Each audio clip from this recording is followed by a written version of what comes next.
What's up everybody, Jesse here, and today I want to talk to you all about the PlayStation 4.5. Now, this rumor kind of came from GDC, where a lot of people were overhearing other developers talking about a more powerful PlayStation 4 that would allow you to play PlayStation games in 4K.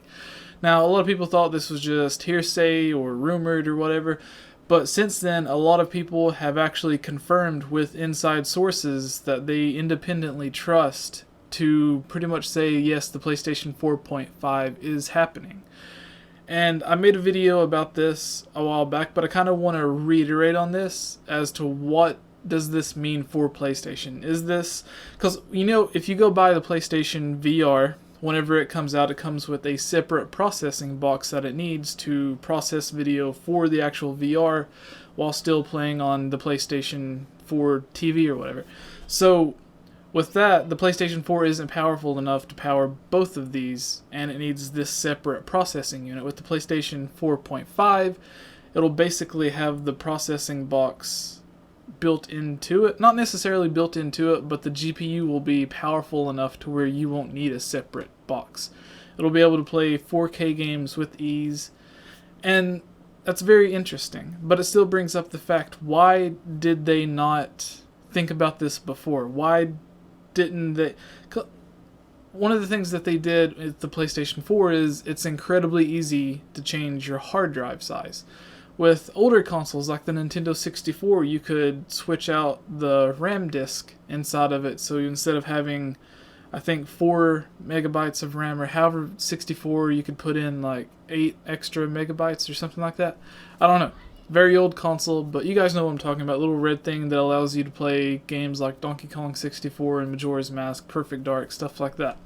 Why didn't they think of this with the PlayStation 4? Why was there not a slot that you could take out and then plug in a separate slot that had a better graphics card in it?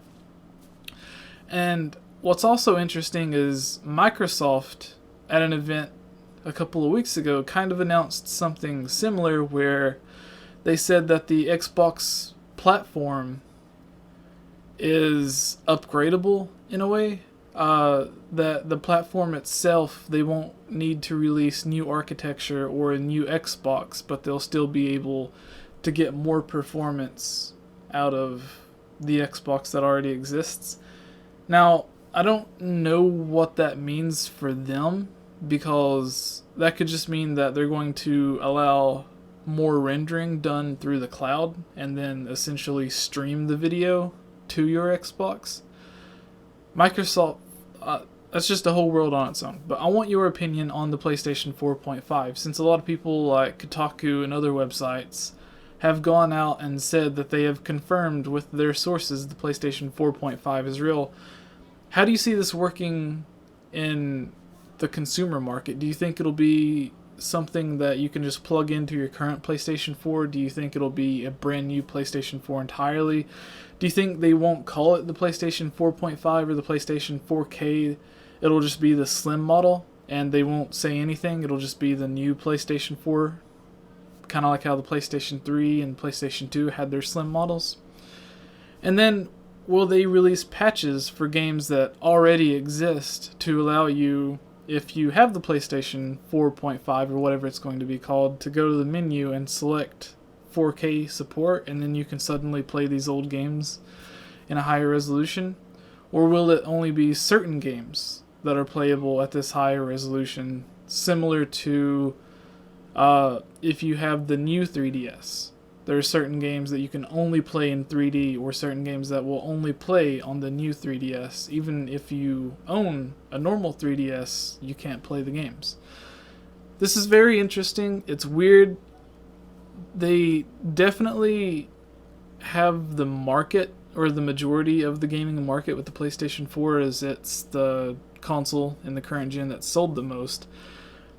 So if they release this new console, they'll have the biggest fan base that they're basically I don't want to say giving the finger to, but kind of letting down, because now they don't have the newest PlayStation console. All those people that have spent money to get the PlayStation 4, suddenly there's a newer PlayStation 4 and they feel like they were kind of left out or thrown under the bus for supporting the console that they chose.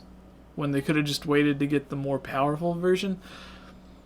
But even though this happens a lot with like iPhones, and then especially if you're into PC gaming, there's new CPUs and new GPUs that come out almost every year and a half that you have to upgrade to if you want to keep up with current gen games.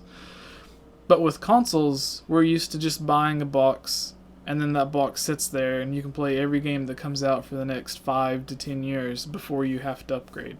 So with this upgrade coming a lot sooner, do you think that's something that's going to push PlayStation fans away and go to Xbox or go back to Nintendo?